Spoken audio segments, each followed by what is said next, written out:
Shalom, Bapak, Ibu, Saudara-saudari sekalian. Syukur kepada Allah, inilah unggahan video saya yang ke-91, 7 April 2023. Dengan topik, hari Minggu tidak ke gereja, boleh atau tidak, berdosa atau tidak. Banyak pendeta berkata bahwa kita berdosa jika kita tidak ke gereja pada hari Minggu, atau dikenal sebagai hari Sabat. Memang benar kita harus ingat dan menghormati hari Sabat. Keluaran 20 ayat 8. Ingatlah dan kuduskanlah hari Sabat.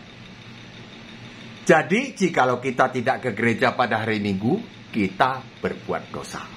Itu benar. Dosa ini setara dengan dosa-dosa lain, seperti membunuh, berzina, mencuri, dan sebagainya. Setara, bukan ringan, bukan kecil. Tetapi mari kita mencermati bagaimana Tuhan menyikapi masalah ini. Contoh ke-1, murid-murid Tuhan Yesus karena terdesak lapar, mereka memetik gandum dan menggisarnya dengan tangannya, sehingga kulitnya terkupas. Kemudian mereka makan isinya, gandumnya dimakan. Padahal hari itu adalah hari Sabat. Matius 12 ayat 1. Pada waktu itu, pada hari Sabat, Yesus berjalan di ladang gandum. Karena lapar, murid-muridnya memetik bulir gandum dan memakannya. Sebelum makan digilas dulu dengan telapak tangannya. Ayat 2. Orang Farisi berkata, lihatlah, murid-muridmu berbuat sesuatu yang tidak diperbolehkan pada hari Sabat. Ayat 7, Tuhan Yesus menjawab, jika memang kamu mengerti maksud firman ini, yang ku kehendaki ialah belas kasihan dan bukan persembahan. Ini firman dikutip oleh Tuhan Yesus dari Hosea 6 ayat 6. Tentu kamu tidak menghukum orang yang tidak bersalah. Jadi murid-murid Tuhan Yesus memetik gandum, kemudian menggisar dengan telapak tangannya, kemudian memakannya, itu melanggar hukum Sabat sebetulnya.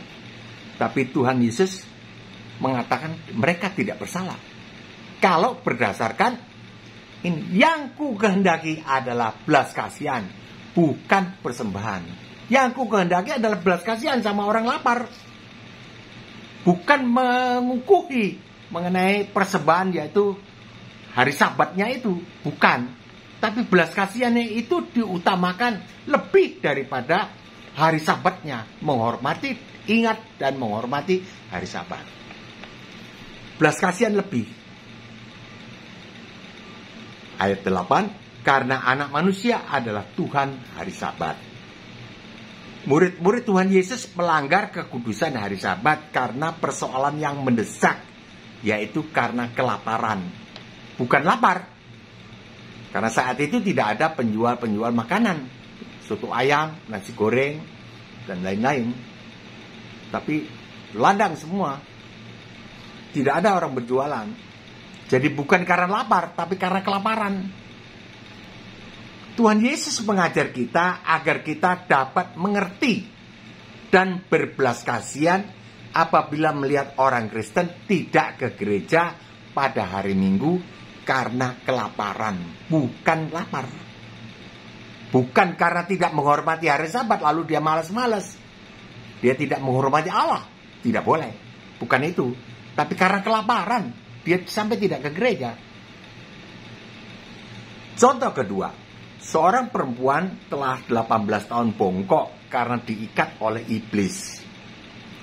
Perempuan ini memasuki bait Allah dan disembuhkan oleh Tuhan Yesus. Lukas 13 ayat 14. Tetapi kepala rumah ibadat gusar karena Yesus menyembuhkan orang pada hari Sabat.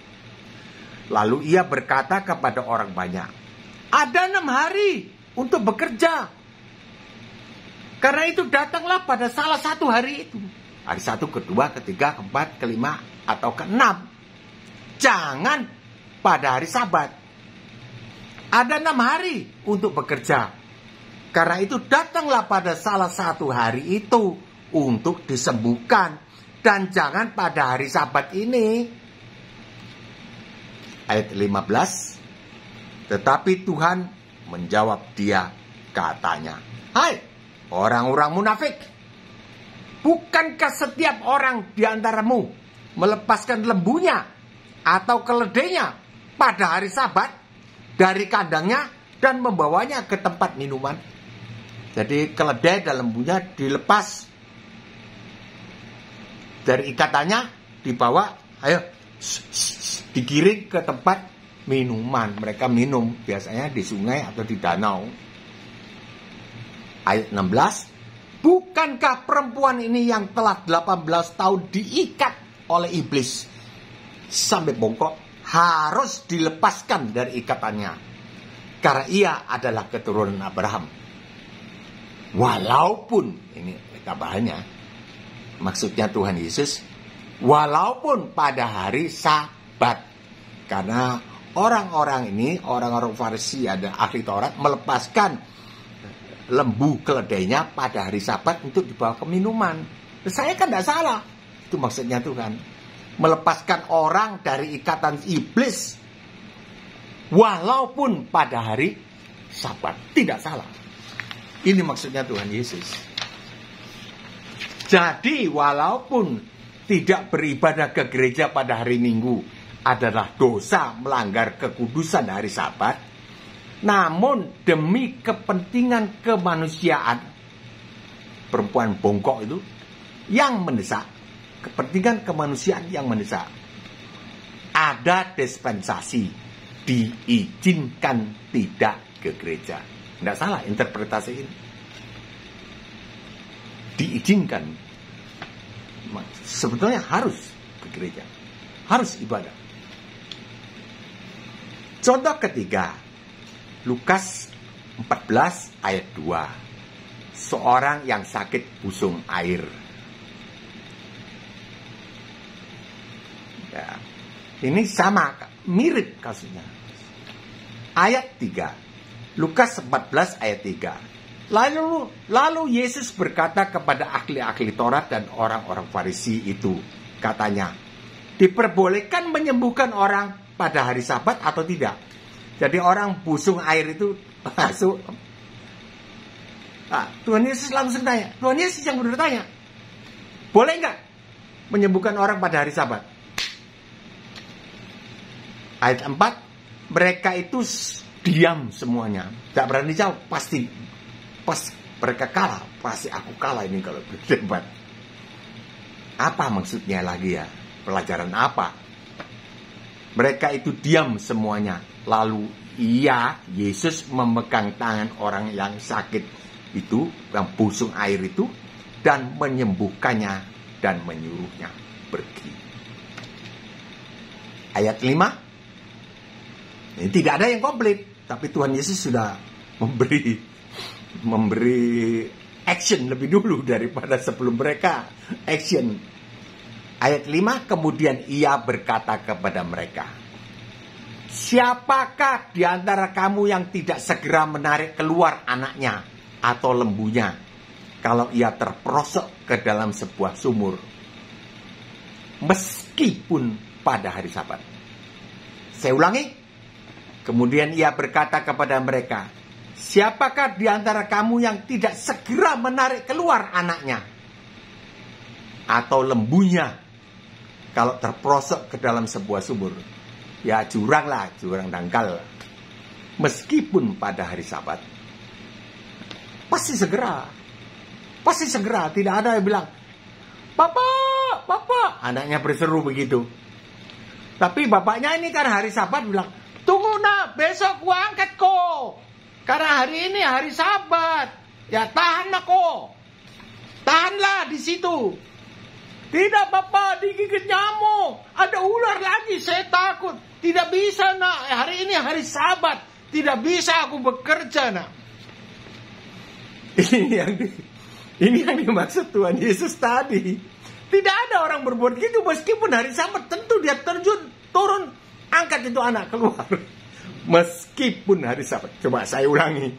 Ayat 5, Lukas 14 ayat 5. Kemudian ia berkata kepada mereka, siapakah di antara kamu yang tidak segera menarik keluar anaknya atau lembunya? Lembunya ya, nggak bisa bicara. Kalau anaknya ini paling jelas, Bapak, tolong Bapak. Tidak bisa, dia tidak akan terjadi. Tunggu anak, besok. Hari ini hari Sabat. Tidak ada, pasti tidak ada.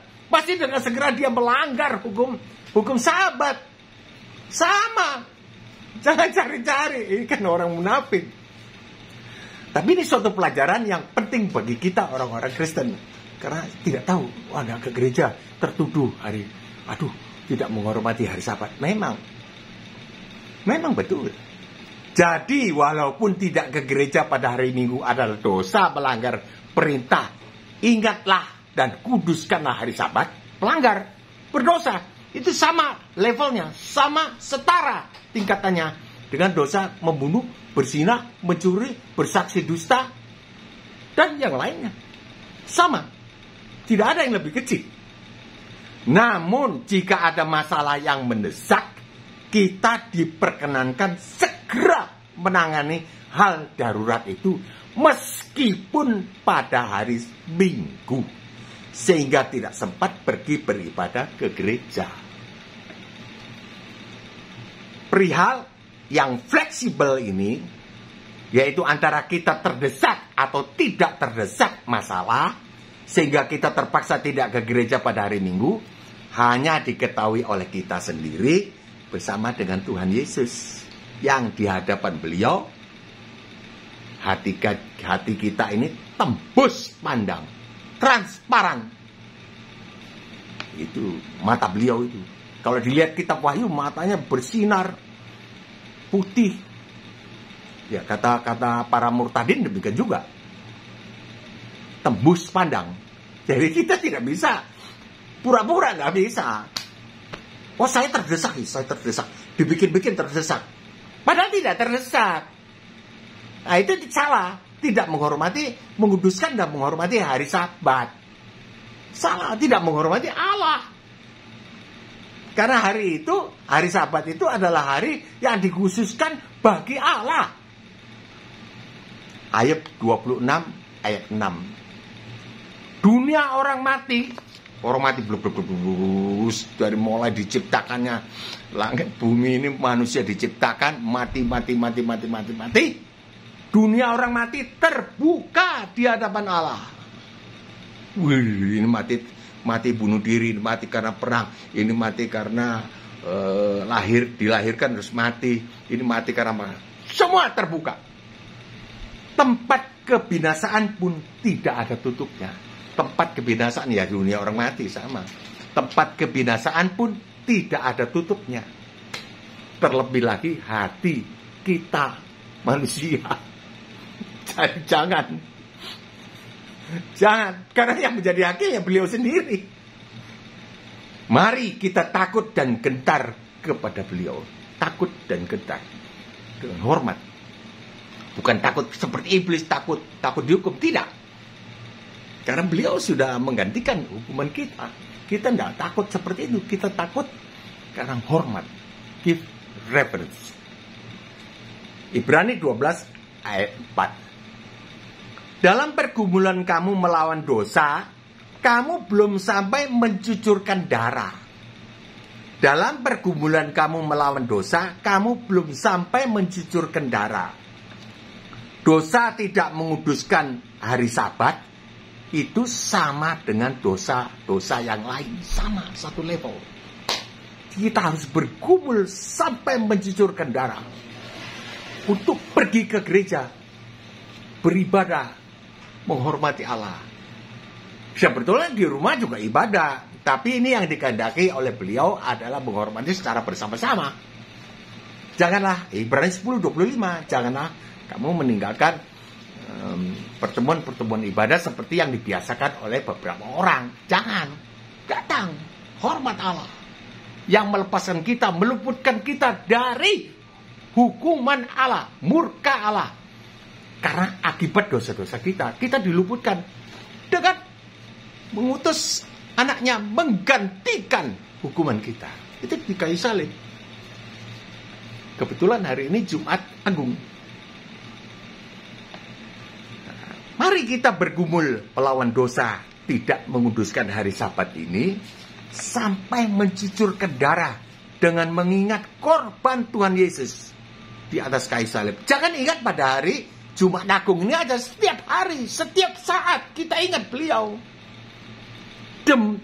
Beliau di atas kayu salib demi kepentingan kita, agar kita luput dari murka Allah akibat dosa-dosa kita. Sebetulnya kita kena, kan upah dosa maut, tapi beliau Yesus Kristus menggantikan hukuman kita. Kenapa mesti Yesus Kristus menggantikan? Karena hanya beliau, anak Allah, yang tidak berdosa.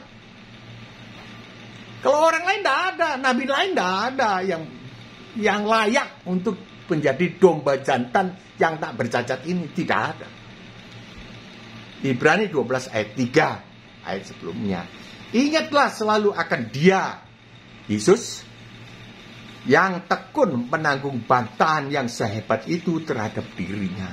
Ingat, daripada orang-orang berdosa, supaya jangan kamu menjadi lemah dan putus asa. Lemah nggak mau ke gereja. Kalau kita ingat, oh iya, beliau menggantikan aku. Pergi deh, berangkat sekarang. Misalnya anak sakit, ya sakit pilek, ya udah, kalau nggak bisa ke gereja biar sama mamanya.